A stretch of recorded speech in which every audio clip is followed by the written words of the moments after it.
fantastic. If it's happening, we're talking about it on Britain's Newsroom. GB News, Britain's news channel. GB News, unlike other broadcasters, isn't obsessed with the London-Westminster bubble. We think there's a nation beyond the M25, and that's why we talk about the issues that matter across the land. Join me on State of the Nation, 8 to 9 o'clock, Monday to Thursday, on GB News. Daisy's listening, and you should too. People in Britain, they love free speech, but they also love fair play. I don't care if I'm speaking somebody from a trade union, from the Labour Party, somebody from the SNP. And I think the viewers like to see that actually we can challenge one another, but in a positive way. We think we ask the questions that people want to ask, and often we ask the questions that we wanted to ask in Parliament but never got the chance to ask. So join us every Saturday, 10 a.m. till noon on GB News, Britain's news channel. The Live Desk with me, Mark Longhurst. And me, Pip Thompson. It's here Monday to Friday on GB News. From midday, we'll bring you the news as it breaks, whenever it's happening and wherever it's happening, from across the UK and around the world. Refreshing, feisty, but with a bit of fun too. If it matters to you, we'll have it covered on TV, radio and online. Join the Live Desk on GB News, the People's Channel, Britain's news channel. In a world of dull and predictable radio and TV shows. Oh, hi. On Mark Dolan tonight, we've got big guests. We drill into the big stories of the day. The show adds up to a brilliant listening and viewing experience. Mark Dolan Tonight is the most entertaining current affairs show ever, and that's a fact. That's Mark Dolan Tonight, Friday, Saturday and Sunday from 9. Only on GB News, Britain's news channel.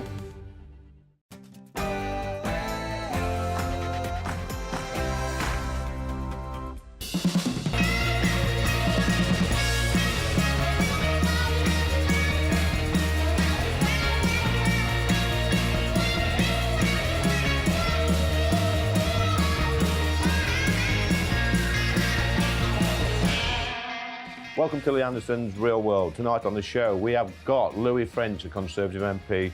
He's got his left in the corner with him tonight, and that's Matthew Larser, the former Labour Party policy advisor. Also got the former model and Big Brother star Aisling Horgan-Wallace. Got public policy expert, that's Lucy White, her first time on the show. Also got Colin Brown, he's a TV cook, celebrity personality, and he's back, Gary the Cabbie, he's back to speak some common sense. But first, let's go to the news.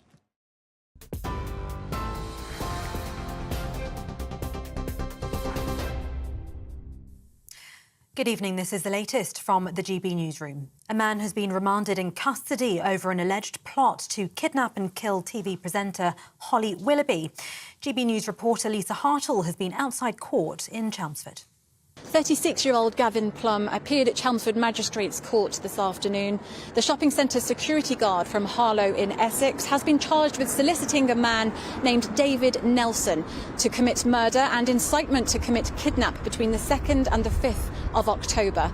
Plum is accused of planning to assemble a kidnap and restraint kit and encouraging a third party to travel to the UK to carry out the alleged offences.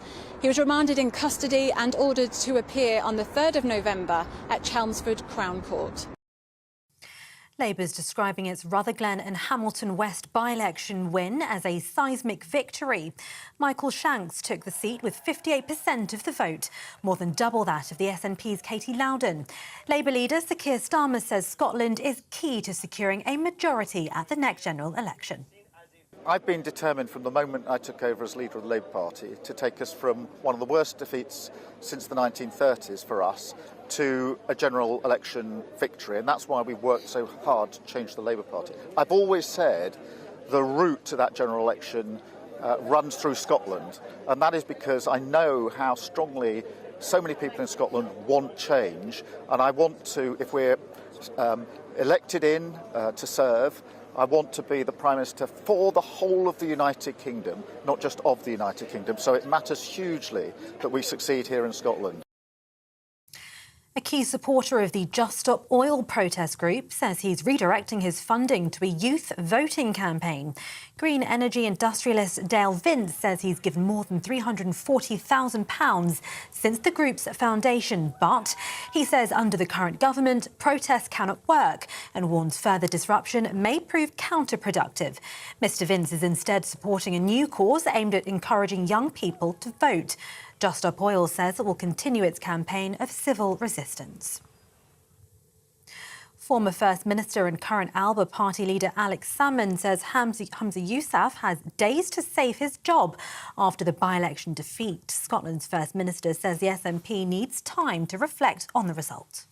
The SNP, we didn't do enough. We know that there was contextual factors. Margaret Ferrier's reckless actions, the police investigation, of course. But we've got to reflect, I've got to reflect, the party has to ensure we've got a good campaign machine behind us, but also that we're inspiring people with a message. We clearly got a message from the voters of Rutherglen and Hamilton West that the SNP has lost some trust in that seat. We've got to make sure we regain it. A Conservative councillor has called for the Home Secretary's resignation over the handling of RAF Scampton. The government is accused of ignoring a legal order to stop converting the former airbase into a migrant camp to house 2,000 people. The Home Office says it's confident the project meets planning requirements, but Councillor Roger Patterson described the department as liars. And finally, while much of the UK could see temperatures of up to 26 degrees Celsius at the weekend, a warning for rain is in place in parts of Scotland. The Met Office has issued both amber and yellow rain warnings for large parts of Scotland and northern England from tomorrow until Sunday morning. ScotRail has announced there will be significant disruption to its services. In contrast, fine and dry weather for southern and central England. Temperatures could rise as high as 25 degrees by Sunday afternoon. You're with GB News across the UK on TV, in your car on digital radio and now on your smart speaker by saying play GB News. Now it's back to Lee Anderson's Real World.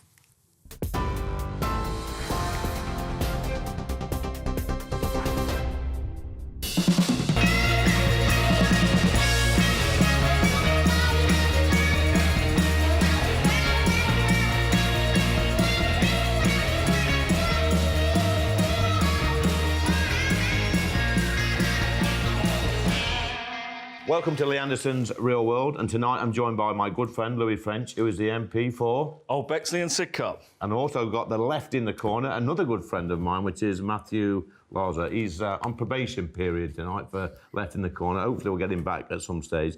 Well, look, straight into it, guys. Big announcement at conference this week, Louis. HS2, the northern leg, is going to be scrapped, and that money, what it would have cost, 30-odd billion quid, is going to be doled out throughout the north of the country. Is Rishi right to do that? I believe, Lee, that Rishi is right to do that. He's taken a difficult decision, but he's done it in the long term, what he believes to be the long-term interests of the country. Many politicians have ducked and dived, and I've noticed Keir Starmer's not commented at all on it so far. So I think what the country can see, that we've got a leader in Rishi Sunak that is prepared to take difficult decisions.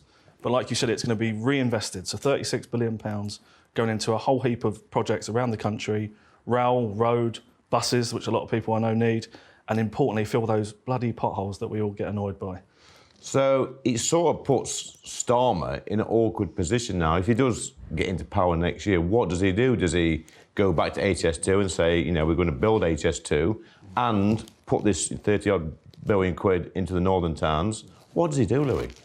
Trying to second-guess what Keir Starmer's thinking is hard enough, let alone what he's planning to do. I think if you look at his record as an MP before he was the Labour leader, he was fiercely opposed to HS2. So I think if he now, for political opportunism, tries to be pro-HS2, I think he's going to look very two-faced, and I don't think people are going to trust him any more than they do already. So I think he's in a very difficult position. But like I said, I think the Prime Minister has made the decision not for politics, but what he believes to be in the long-term interests. Costs were spiralling out of control. The Prime Minister made a very difficult decision, but which he believes that we can get those other projects delivered better, quicker, and, like I said, in the interest of everybody. I can see the left in the corner smiling there, Matthew. Is Rishi right to put this money into the whole of the north instead of the northwest? Well, Lee, we've had 13 years of a Tory government, and that money should have been spent on transport across the north. Not that old chestnut, Matthew. Well, it's I'm true. asking about this week. It's an old chestnut, Lee, because it's true. I mean, I think the idea that this is a political trap for Keir isn't actually the case, because when I was advising in the 2015 election, we had a big debate about whether or not it should be Labour policy to scrap it then. Obviously, a lot less money had been spent and spend the money on other things. And I think this may well give Labour an elegant out to not have to spend the money on HS2, but blame it on the Tories, particularly as the way the Tories are doing it, they're going to make it more difficult for a government to restart it with land permissions, etc. So I think ultimately this might be a secret win for Keir. Really? So we've played right into Sir Keir's hands, do you think? Yeah, I sat in meetings where it was discussed, what could we do with the money instead? And then I also sat in meetings when it was before the elected mayors, the council leaders for Manchester and Liverpool were, let me just say, I've never seen anybody so fierce in a meeting as they were, that you mustn't scrap it. So in the end, Labour decided to keep going into the 2015 election with HS2 as a commitment. I mean, if now you're literally unable to restart it because the way it's been stopped means that, there's only going to be so many platforms it used and it would just be ridiculous cost-wise. Some of the permission for the land has been given back to the landowners, then that means you can get away with it. And as you say, Lee, it means that the man who will be delivering those buses and new links across the north would be Prime Minister Keir. So I think if they're sensible... No. I don't think, to be honest with you, Matthew, it's buses is not on Sir Keir's agenda. It's more like bandwagons. Do you think he'll be jumping on another bandwagon? He's running out of bandwagons to jump on, Lee, and I think if you look at the kind of suite of policies that Labour mayors have been rolling out around the country, I think it's quite clear, that choice, quite clear. A Conservative Party with Rishi Sunak that is investing in travel across the country, and you've got a Labour Party that are looking to hammer the motorists at every single opportunity. But Matthew, aren't the Labour Party all over the place on transport? We've seen recently that Emperor Khan, Mayor Khan, is deciding now to put a toll on the Blackwall Tunnel. Not satisfied with rinsing £12.50 a day out the pensioners in London and Greater London, he now wants to put a toll on this tunnel. Is he on the side of the motorists in London? I think there's an issue, Lee, with ULEZ. Keir has been quite expressed his unhappiness about the ULEZ extension, but he's not the mayor, and the voters of London elected Sadiq Khan. On the Blackwall Can you just remind me, Matthew, are they both in the same party?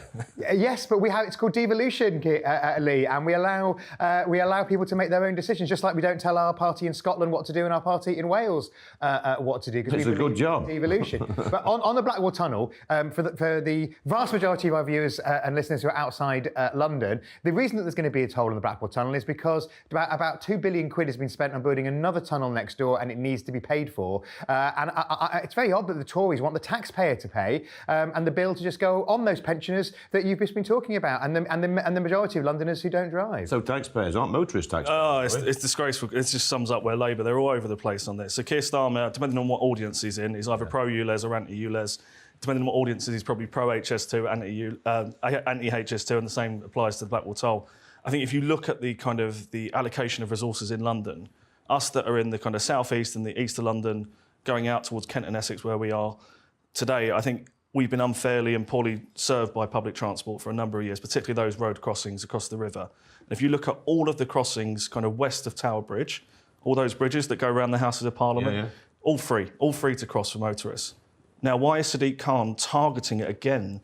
The working classes in South East London and East London, those pensioners we spoke about, this is another tax raid on hard-working drivers that have got no choice. So those van drivers that need the Blackwall Tunnel, what choice have they got? They're going to actually increase traffic is what I expect will happen. So I am launching a campaign which says say no to the Blackwall Toll that people will be able to sign up to on my website. I did the same on ULEZ. We will take the fight to Sadiq Khan, and we will have to make sure that we vote him out in May's mayoral elections. Surely, Matthew, some nurse or health worker going to work in the middle of London's got to go through the Blackwall Tunnel, pay goodness knows how much money. £4 each way is what £4 each way, plus the extra ULEZ charge. Is it worth going to work? Well, I came here on the tube, and all those people working harder than me, all those nurses that you're talking about who take the tube have to pay every day, because you've got to pay for investment in transport. And this tunnel, you say it's a war on the motorist. I tell you what, Sadiq is getting a lot of grief from the Green lobby about building this new tunnel, the Silvertown Tunnel, and he stood firm because it's needed for people, because as Louis says, of course, lots of people do have to use their cars, van drivers need to use their vans, and that's why you're getting a brand new tunnel delivered by Sadiq. So, which I tell you what, there's a lot of pressure from even the councils locally, and he's standing up for the motorists there. So Matthew's quite happy to see workers using the tube in certain circumstances. Wouldn't be very good, though, if you was a window cleaner with your ladders in your bucket and chamois, would it? And it wouldn't be very good if you come to Bexley, Lee, where we don't have a tube station. Yeah. So, this is the kind of the unfairness of the system that we have in London currently. And Sadiq Khan doesn't care about working class people. That's very obvious. He cares about this inner London, particularly around North London as well, this clique of people that don't have to drive, don't need to drive. But they will get hit indirectly when people, like you said, have to pass on the costs, because those van drivers, the window cleaners, taxi drivers, they've got no other choice but to charge, pass on that charge to their customers. So, where I am, we have a particular issue, particularly with our hospital, which is right up on the border, where nurses come in from the likes of Swanley and Dartford. They've got no choice but to use their cars to come in, and they're now getting charged not just £12.50 a day, but up to £25 if they're working nights. So this is a real, negative policy for London. And I think what a lot of the kind of political class and the kind of media bubble forget is that actually over 50% of blue light workers in London live outside London. Yeah. They travel into London. So, we're talking about levelling up transport across the country today. That has to include those areas around London where public transport's not great. And like I said, allowing motorists to go to work and actually live their lives without hammering them all the time like Sadiq Khan and the Labour Party are trying to do. OK, that's great, guys. That was a great debate. Could talk about that all night, actually. But I think it's time for the yes-no quiz. So, guys, 5 questions. Yes or no answer. No scurrying away. No cowardly answers. No explanations. Man up. Sort it out. Matthew, is Rishi right to scrap the northern leg of HS2? No. Yes. Number 2, for you, Matthew, is Rishi right to phase out smoking in young people? Yes. Louis? Yes. For you, Louis, this one. Do you agree that there are 2 genders? Yes. Matthew? Yes. Agreement. Number 4, Matthew, do you agree that people who refuse to work should have their benefits stopped? Yes. He was secret Tory. Absolutely, yes. And final question, Louis. Do you think the Rwanda plan is a good plan? Yes. No.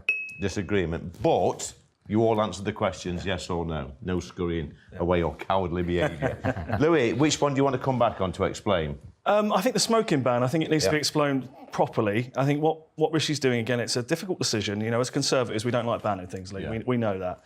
But what the Prime Minister has set out, that he wants to stop the next generation of young people getting addicted to smoking. Yeah. It's the biggest killer in the country. It costs the NHS around £17 billion a year. Yeah. So a lot of money. I think we all know people that have sadly passed away for a variety of cancers. So it's a difficult decision. We don't like banning things as Conservatives, but it's a pragmatic one that looks to phase out the addiction of smoking, and I think it's the right decision.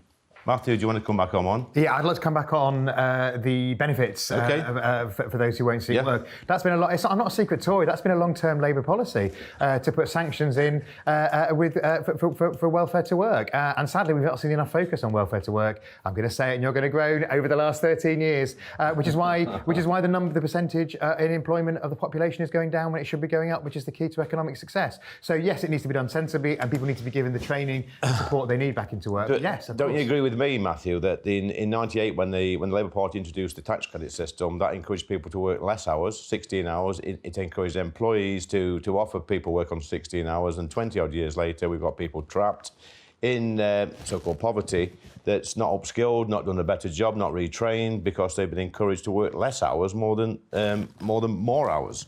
Well, if there are traps within the tax credit system, or traps within the tax system, because sometimes people end up paying a very large marginal rate of tax, then they need to be dealt with. But the principle of getting people off welfare into work is a core one for Labour. Labour is the party of work. It's in the title of the party, Lee. Right, that was pretty good, guys. Yes, no quiz. A favourite of mine. Do not go away. Coming up next on Lee Anderson's Real World, we're going back in the day with Caribbean celebrity chef Colin Brown.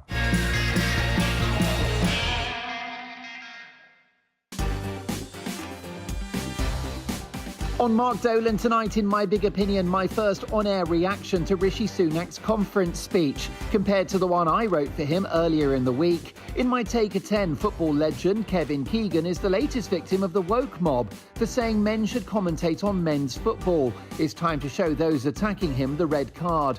Plus, from depression and suicide to military glory, former Marine Ben Williams, plus TV legend Sue Cook. We're live from 9.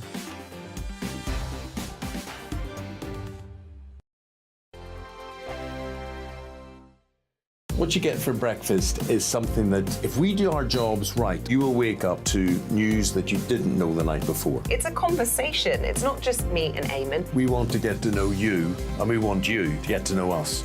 From 6 is Breakfast with Eamon and Isabel. Monday to Thursdays on GB News. Britain's news channel. Nightmare commute. Kick it up a gear with me, Patrick Christie's at Drive Time, 3 till 6 p.m, Monday to Friday on GB News Radio. You can listen online and on DAB+, on the smart speaker app and on the GB News app. And if you've got an Alexa, all you have to say is, Alexa, play GB News. We're also on TuneIn and the Radio Player apps. From the school run to rush hour, get revved up with me, Patrick Christie's, on GB News and GB News Radio.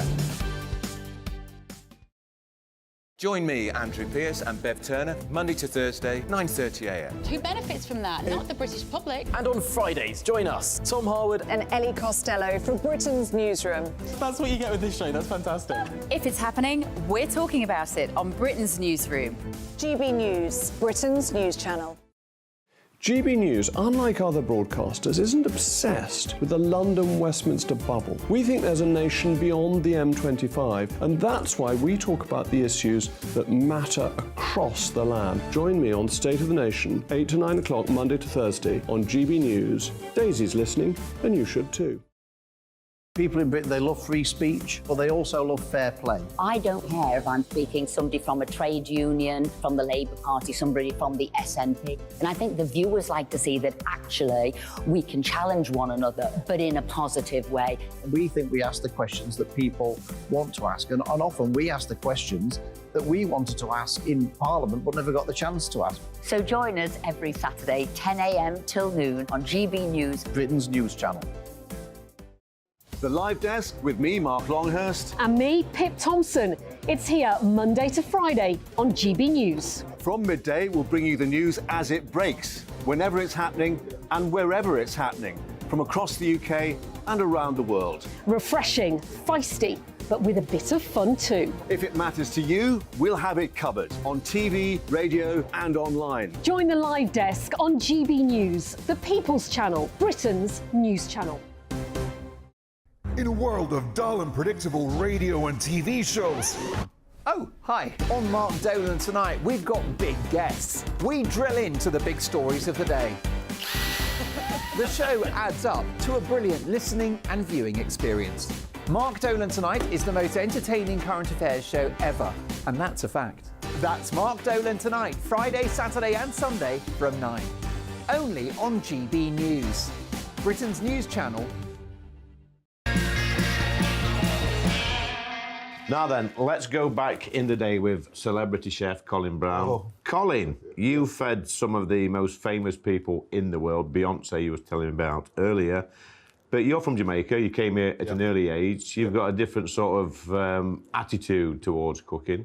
I got a little bit of stick a few years ago about saying that people could cook on a budget, they could eat more healthily, they could save money, and they could teach the skills to their children. Now, in Jamaica, that's how you were brought up, wasn't it? Of course, that's the only way. Cooking from a young age? Yeah, from I was 6. You know, I just realized my grandparents would be in jail for child abuse if I was living here still. You know, she would be still most probably still alive. You know what I mean? But as a child and you grow up in Jamaica, there are certain chores you have to learn: cooking, washing, cleaning. Yeah. I was like 6-year-old when I was making family dinners for 6. Wow. My son is 11. He can't make a sandwich, you know, and for me it's a massive concern because you cannot grow as a human being and don't even know how to look after your own self. And I think the way how things is designed, I don't see it getting any better because now everybody's have their apps and their hands, and you know what I mean. And the quality of food is deteriorating, which you know, because there's more preservative in stuff for shelf lives and stuff like that. But we didn't have this. Young people have not been taught by their parents or their grandparents to cook. And that used to happen all the time in this country, in the 40s, 50s and 60s and even 70s. But we've sort of lost those skills now. I suppose that for you, coming from a different country, that's quite astounding to see that, you know, that we can't cook from scratch. Is it cheaper, Colin, to cook a fresh, nutritious, decent meal than go and buy junk food? It's way cheaper. Yeah. It's just that because once you start to shop, if you shop this evening for a meal, you have things left over. Yeah. So you can always chop and change for the week. You understand what I'm saying? Yeah. It's I think it's just an habit that people break themselves into. Yeah. Because, like, all right, look at this. Like, I'm gonna get myself in problem for saying this, but I don't eat anything unless it's proper, organic. This, like, I spend money on food. Yeah. You know, people spend money on alcohol. People spend money going out. My priority is food. Yeah. Because what you cannot do as a human being is, but you would never buy a Rolls Royce, drive up to the petrol station and put diesel in it, right? No. So why the hell do you do it to yourself with food? Yeah. You understand what I'm saying? So you have to understand, like, I think, I asked my wife the other day to buy some wild salmon for me in Planet Organic. She called me from the shop telling me, oh, it's £10 for two little I'm saying, so? And the lady spent £1,000 removing the hair from her leg. Yeah. Because they call this, this thing, chim, chim, chim. I don't understand this foolishness. And it's a £10 salmon. That's your petrol for your body. You understand what I'm saying? I'm just trying to show you. If you're, our priorities are different. You understand what I'm saying? Like, and if you will spend on a Gucci bag or whatever to put a house key and a phone.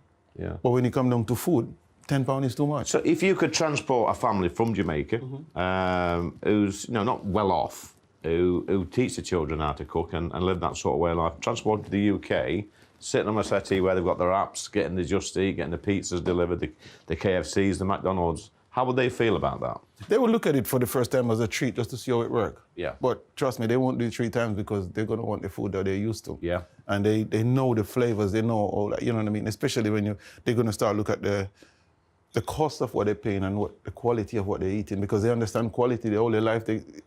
Food is very simple. It's very, very simple to, you know what I mean, just putting things together and flavor it. You know what I mean? Well, I think here, they make it seem like it's a massive adventure you have to go and just to get food. You know what I mean? It's a basic human rights, you know? Yeah. Promise you, if you just go shopping properly and have your stuff and then you just do a meal plan, you'll be shocked. Your fridge cannot hold everything that you put together, you know what I mean? Yeah, so you've cooked for the rich and famous. You mentioned Beyonce earlier, you've cooked for Beyonce. Do these rich and famous stars, if you like, do they eat, cheap meal? Could you prepare them a cheap meal, which they would say, you know what, that's great? Honestly, everything you cook for these people have to have a passport. That's what they want. They need healthy food. They need, it's just the way you approach it. The food just needs to be clean. You can't just go and pick this up and just make this, you know what I mean? It's like the quality of how you source your ingredients. There is a lot of things coming in here from all these Turkey and India and all these beautiful ingredients coming in, you know what I mean? I understand sometimes the temperature and the climate doesn't allow you to grow, but the thing is, England is open up to the rest of the world. So there's things coming from all over. So we just need to look at what are we like? What do we like eating? Study your kids, see what they like eating in school, and then you try to teach them how to make it from scratch. There's 10 of us in this room now. There's me, you, and there's a crew. There's a camera crew here. If I gave you £10 now, could you go to the local market and cook a meal for the 10 of us? Of course. Would you have change? Of course. Wow. And everybody will be full. Everybody will be full? Of course. What about a dessert? Well, I could make you a creme brulee. Yeah. For from corn. Yeah. So there's no dairy, because that's very cheap to make. You just need corn, or maybe polenta, cornmeal. Yeah. That's set because you can manipulate corn just like we use an egg yolk. You know what I mean? So we grow up knowing this. You know what I mean? Like because you're only allowed to have a certain amount of eggs. Yeah. So the eggs are for the chicken to hatch. Yeah. So you're only allowed to eat a certain amount of chicken. Yeah. So if you want to make any stuff like creme brulee or whatever, you have to find out other ways of making it without use it. You know what I mean? So it's just things like that because you multiply the production of your hen house. And I guess you do a bit of foraging as well when you're out there in Jamaica, picking the ingredients out in the wilds. Everything is grown natural, Yeah. I think if I have my way in this country, well, they might become a dictator. Every person would have to grow something. Yeah. The minute you have a corner, you know what I mean? But we had to do that during the war. People had to grow stuff. Every spare patch of land was used for growing vegetables. But that's what you need to do now. Yeah. Because that's what this is what messing up the world now. Because people don't think food is secondary to people. You think you'd come back on this show at some stage and do a bit of cooking on and It will be educate me and the GB News viewers? Listen, this would be my absolute pleasure because, you know, we're talking about, people might say, yeah, but you guys just talking. I would like to show, because this is the only way people will understand. Colin, I could speak to you all night about this fascinating subject close to my heart, but you're going to stay with me. Yeah. Because coming up next, we've got Wokey of the Week. Beautiful. Looking forward to that. It's time for Wokey of the Week with celebrity chef Colin Brown, and joining me for the first time is Conservative public policy expert Lucy White. Look, 3 organisations this week that's been incredibly woke. We've got Just Stop Oil. They've raided a performance of Les Mis in the West End, spoiling everybody's enjoyment.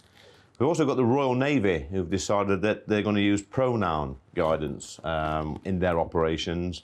And the third one is the NHS Trust, which says men with menopausal symptoms should be treated like women. Figure that one out. Menopausal? Men? Lucy? Look, Lee, I think that far too much attention and funding is being given to this particular debate, and it is a privileged debate. Instead, what I would like to see us focusing on is the fact, for example, that our phones rely on cobalt extraction from the Democratic Republic of Congo. Why are we not talking about real issues in our media, and we are focusing on a debate which is very privileged? That's a fair comment, Colin, isn't it? So we're talking about men's menopausal problems. Can men be menopausal? They just need to eat yams. That's what they eat in Jamaica for women. Tell me about that, yams. Yeah, because that's the main component. The main component that make menopause tablet is from yams. Yeah, so any bloke complaining about hot flushes, just lob him a yam, and it'll be right as rain just in the give morning. him some yam and curry chicken. Some curry chicken and yam. Well, what about the pronouns, Lucy? I think it's up to each person to adopt the pronouns they wish. However, as long as it's not imposed or enforced. Okay, and the Just Stop Oil. You've got a business in London. Yeah. Have they affected your business at all? No, not really. You know, we was lucky. So what do you think to them, Colin? You know, going about with the pink, orange T-shirts on, blocking traffic, you know, spraying paint everywhere. Would that be tolerated in Jamaica? Oh no. No. No. You know, people need to go about their business and look after their kids. So they would have like a push box for sure. Okay. So, guys, what do you think we should go for? Should it be Just Stop Oil, the Royal Navy, or the NHS Trust? I think the NHS Trust. And what about you, Colin? Me too. I think the NHS Trust, you know. So if that particular NHS Trust is watching this week, you are Wokey of the Week. But do not go away, because coming up next, we've got Lucy White, and we've also got the Labour man, former Labour advisor, Matthew Larzer.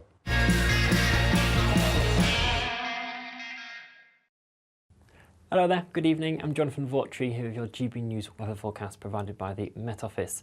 This weekend is going to be one of contrast across the UK. High pressure is in charge across the south, importing heat from North Africa and Iberia, really turning very warm for the time of year. But this trailing frontal system across Scotland is going to be providing much wetter conditions. It will eventually clear off parts of Northern Ireland, Northern England throughout this evening and then stall across central western areas of Scotland repeatedly. Heavy rain overnight. Elsewhere, generally staying largely dry, some clear spells in there, but most of us seeing relatively mild conditions to start Saturday morning around 14 degrees Celsius.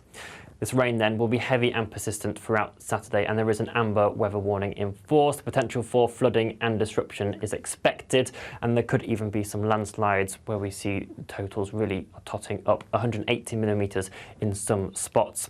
For Northern Ireland, Wales and England, though, it will be a largely dry day. Some sunshine, particularly across the south east, generally hazier skies for parts of Northern England, Wales and Northern Ireland, but temperatures climbing towards 23 degrees Celsius. Into Sunday, the rain across Scotland will gradually clear its way northwards. Still some heavy outbursts across initially northern areas, eventually reaching the Northern Isles later on. But again, for Northern Ireland, Wales and England, a largely dry day. This time, the rest of the sunshine off towards the southwest. Eastern areas may stay that bit cloudier. Further rain into parts of the northwest as we head towards the middle part of the week as well. Bye-bye. The Live Desk with me, Mark Longhurst. And me, Pip Thompson.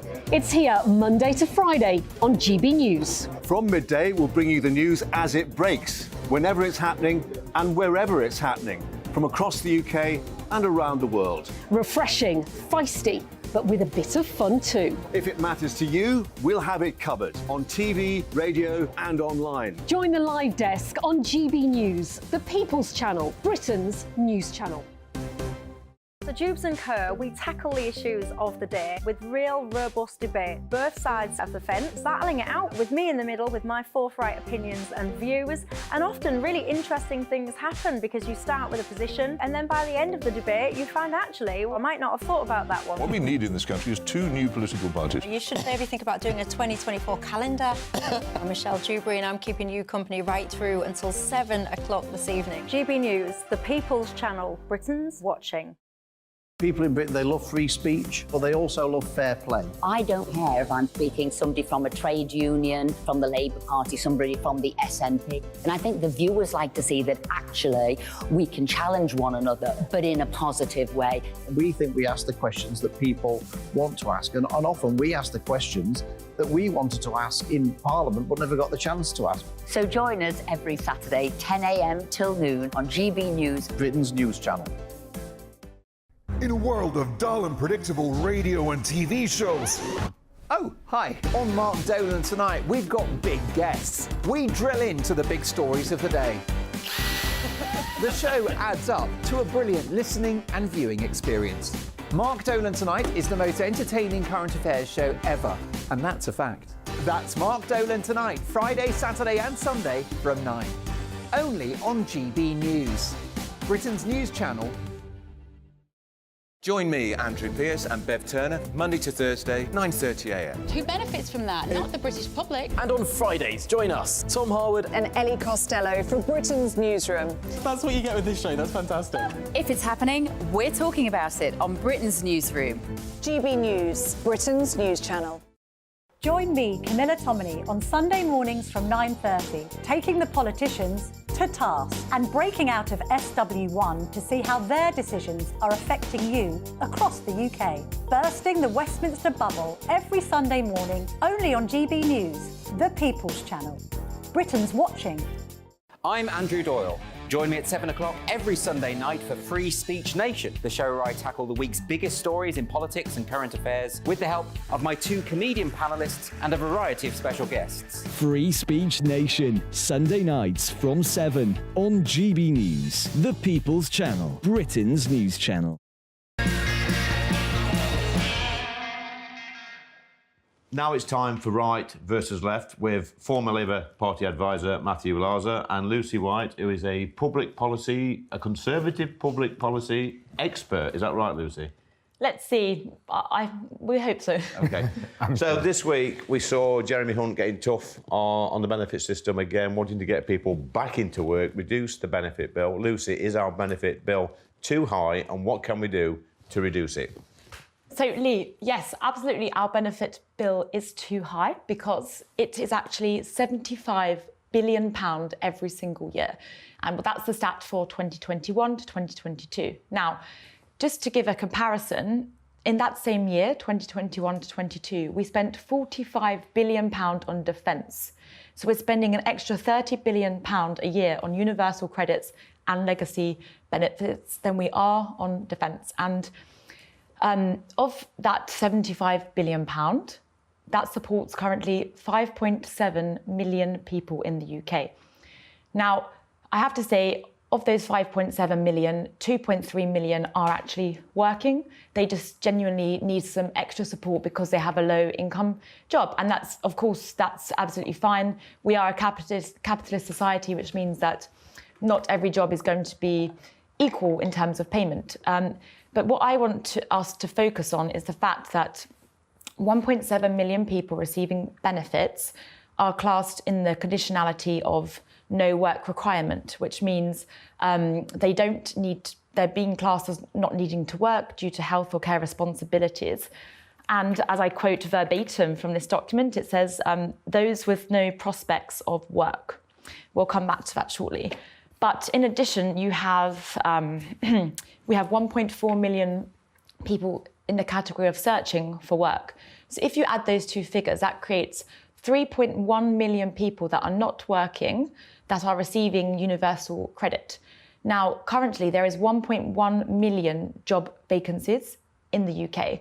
So even if we can reduce those by a third, those claiming benefits without working, we can fill every single job vacancy in the UK. Matthew, Lucy's come armed with facts and figures. Do you agree with Lucy? Well, in many ways I do, because I think the benefits bill is too high, because the benefits bill is a sign of failure. It's the price we're paying for the failure to get people back into work. I think we all agree that getting people off benefits and into work, of course, some people of working age are always going to be needing support because of disabilities, health conditions, etc. But yes, there are people who we need to get back into work, even if that's part-time work, for both for their good and for society's good. I'm disappointed that the more hasn't been done. I'm going to say it, and you're going to groan over the last 13 years. Of Tory rule. Yeah, but look, I mean, let me give you an example. A friend of mine runs one of the big welfare to work organisations. Electric charging points. Whether or not we won't go into electric cars, but we all know we need more electric charging points. He's got some money from the government to train people to install electric charging points up and down the country.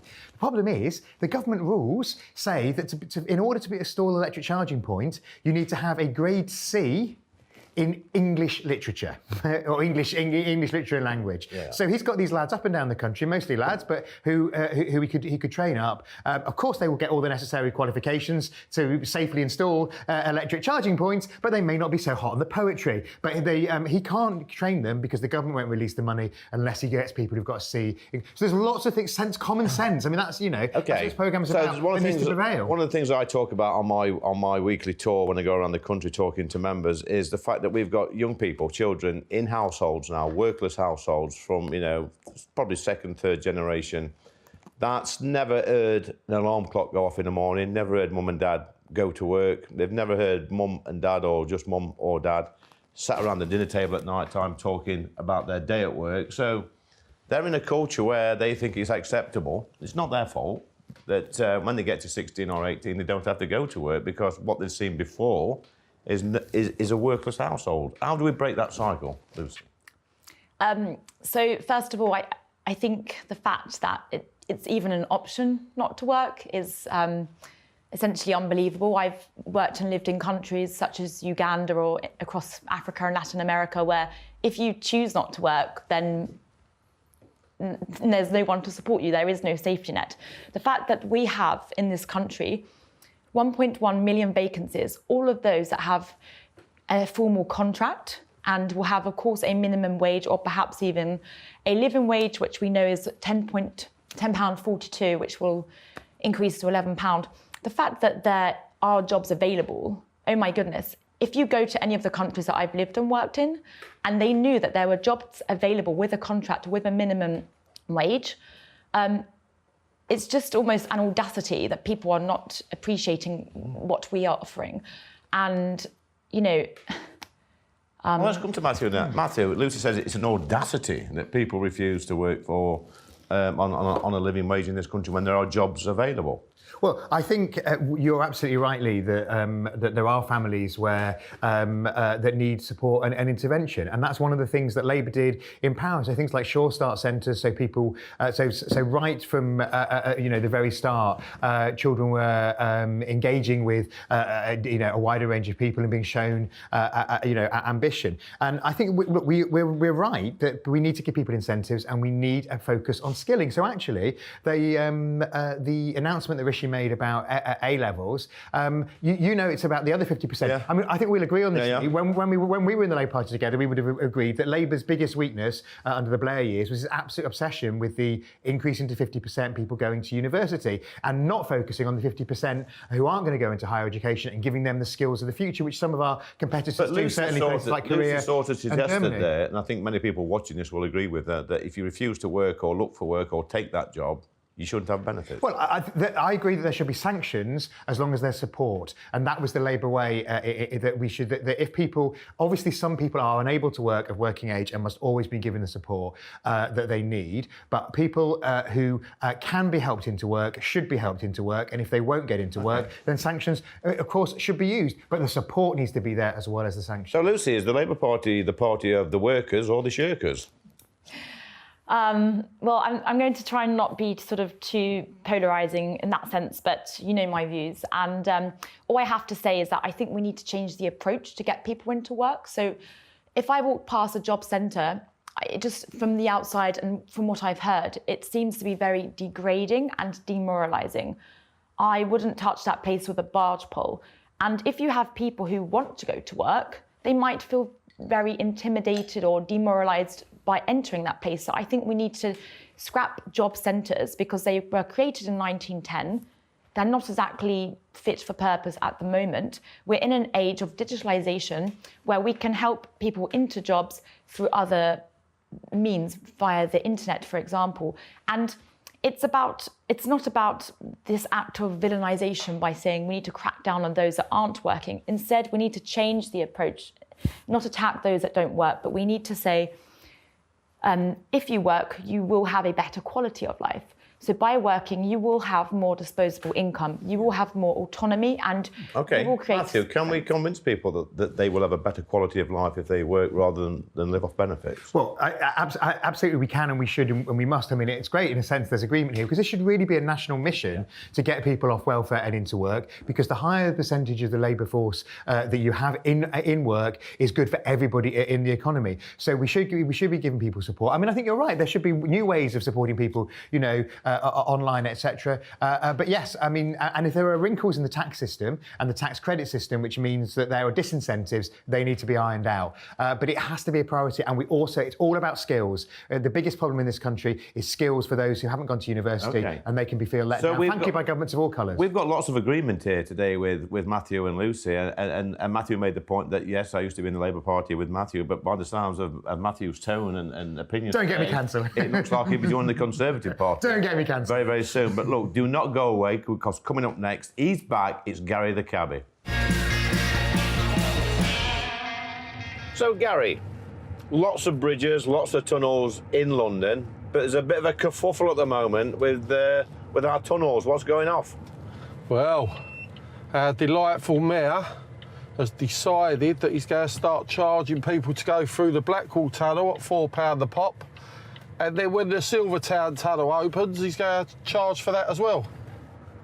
I guess Mayor Khan would argue, Gary, that he's doing this for the motorists of London, for the residents, for public health, and all sorts of things, and putting the people of London first. What would you say to that? Well, it's a reasonable argument, but the fact is, it's not a true argument, because what will happen is it'll just move all the congestion from Blackwall Tunnel through the Limehouse Link Tunnel, along the highway and over the bridges. So the poor people that live around that area is going to get all the congestion and the dirty air. But what next, Gary? What's going to happen next? Is it going to be a tax on bridges? Is it going to be just tunnels? You know, we've seen also that we've got the ULEZ expansion scheme along with ULEZ. Now we've got a charge on tunnels. Can the people of London really afford this? No, it's short anyway, but then what will happen is, once he realises people ain't going through the Blackwall Tunnel, and I shouldn't say this because it'll give him an idea, he'll start charging for every bridge over London. Well, there you go, more common sense from Gary the Cabbie. Glad to have him back, because every time I get in this cabbie with Gary, he reminds me what common sense is.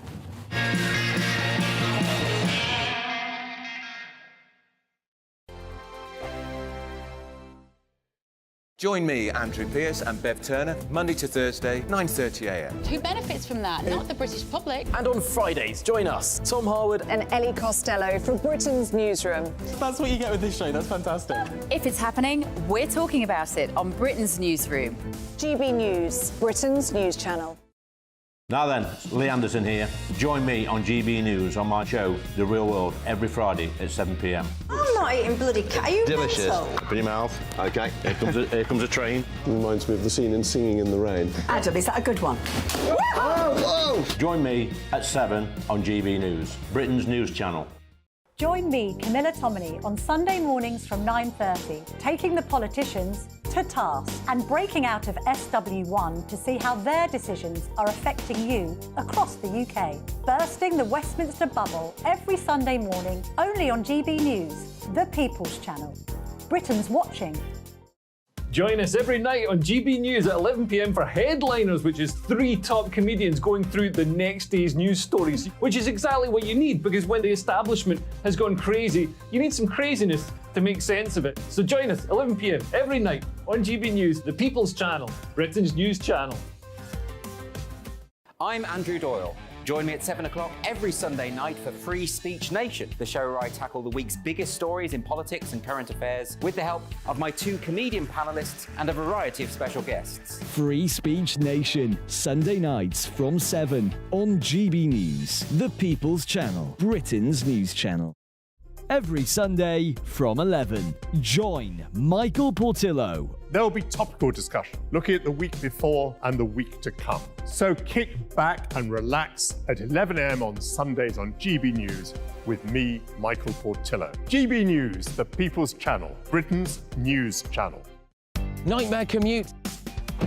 Kick it up a gear with me, Patrick Christie's, at Drive Time, 3 till 6 p.m, Monday to Friday on GB News Radio. You can listen online and on DAB+, on the smart speaker app, and on the GB News app. And if you've got an Alexa, all you have to say is, Alexa, play GB News. We're also on TuneIn and the Radio Player apps. From the school run to rush hour, get revved up with me, Patrick Christie's, on GB News and GB News Radio. In a world of dull and predictable radio and TV shows. Oh, hi. On Mark Dolan tonight, we've got big guests. We drill into the big stories of the day. The show adds up to a brilliant listening and viewing experience. Mark Dolan Tonight is the most entertaining current affairs show ever, and that's a fact. That's Mark Dolan Tonight, Friday, Saturday and Sunday from 9. Only on GB News, Britain's news channel.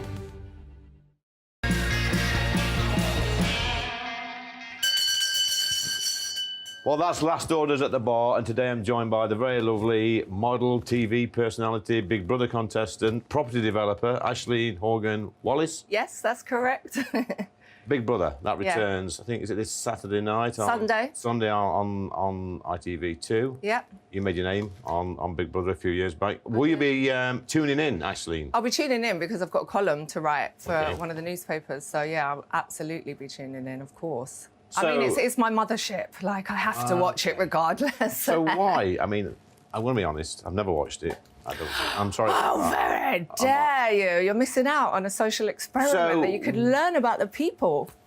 Why did you originally decide to go on Big Brother? Because there must have been thousands of applicants for that. Yeah, to be honest, I was really hungover, and my friend phoned me up and said, can you come to the auditions with me? And I was like, absolutely not. Yeah. We'd been out the night before.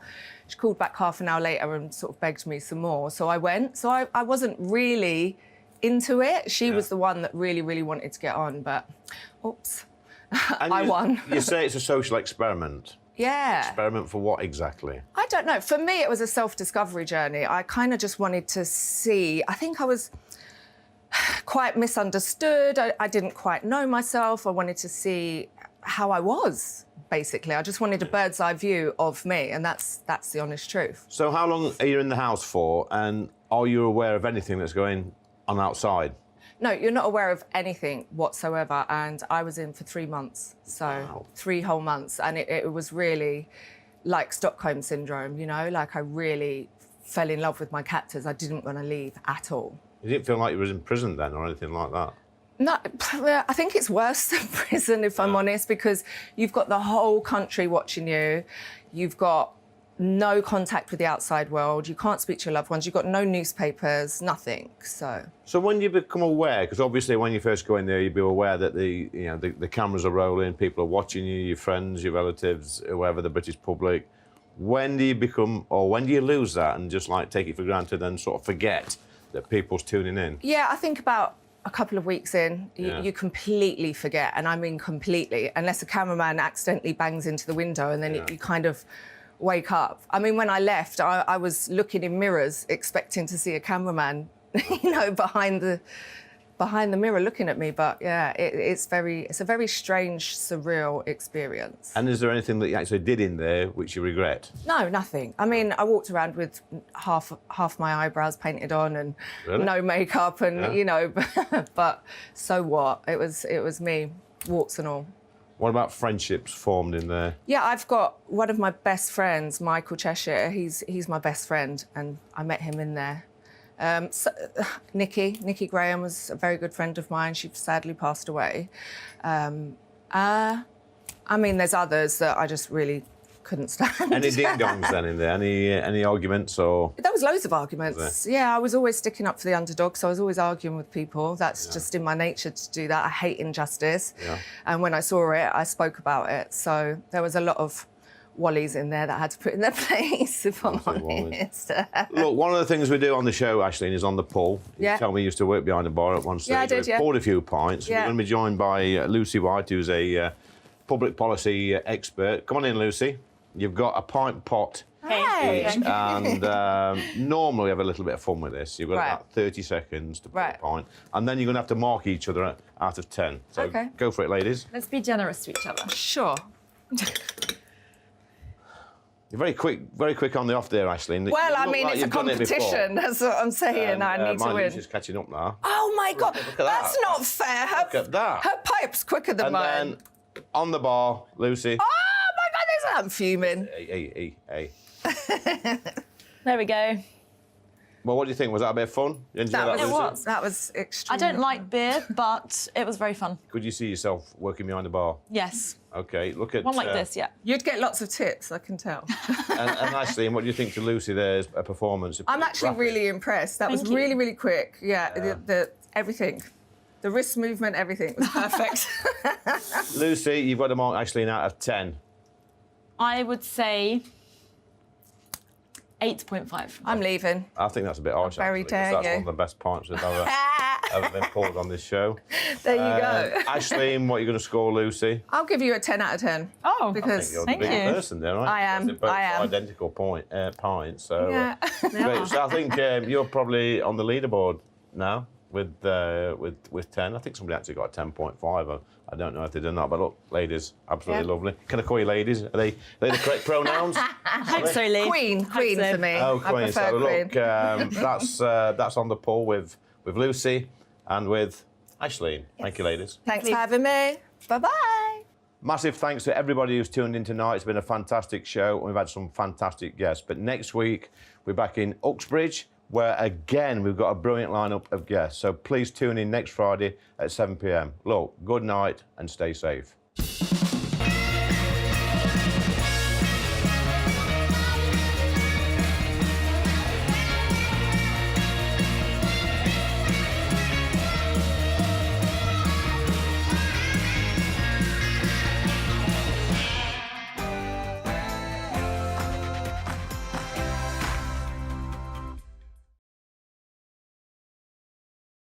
I think the most exciting bit for me is talking to ordinary people. People who I think are ignored often by the major news channels.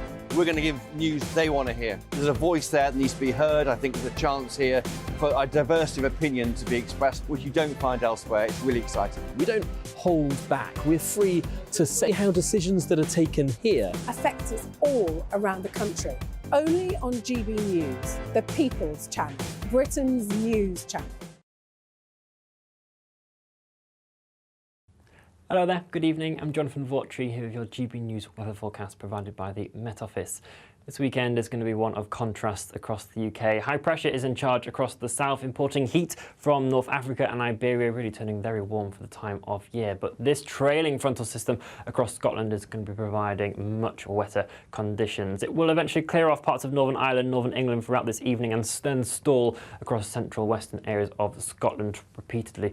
Heavy rain overnight. Elsewhere, generally staying largely dry, some clear spells in there, but most of us seeing relatively mild conditions to start Saturday morning around 14 degrees Celsius.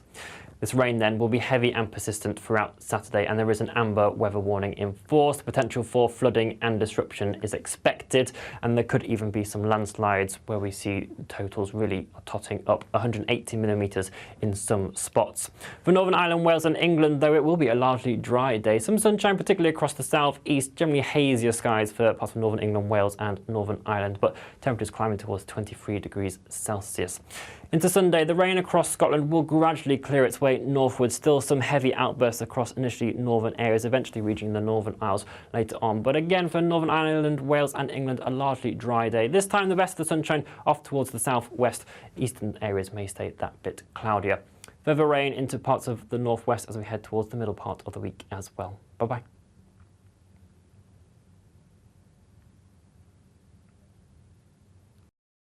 What you get for breakfast is something that, if we do our jobs right, you will wake up to news that you didn't know the night before. It's a conversation. It's not just me and Eamon. We want to get to know you, and we want you to get to know us. From 6, it's Breakfast with Eamon and Isabel. Monday to Thursdays on GB News, Britain's news channel. Nightmare commute. Kick it up a gear with me, Patrick Christie's, at drive time, 3 till 6 p.m, Monday to Friday on GB News Radio. You can listen online and on DAB+, on the smart speaker app and on the GB News app.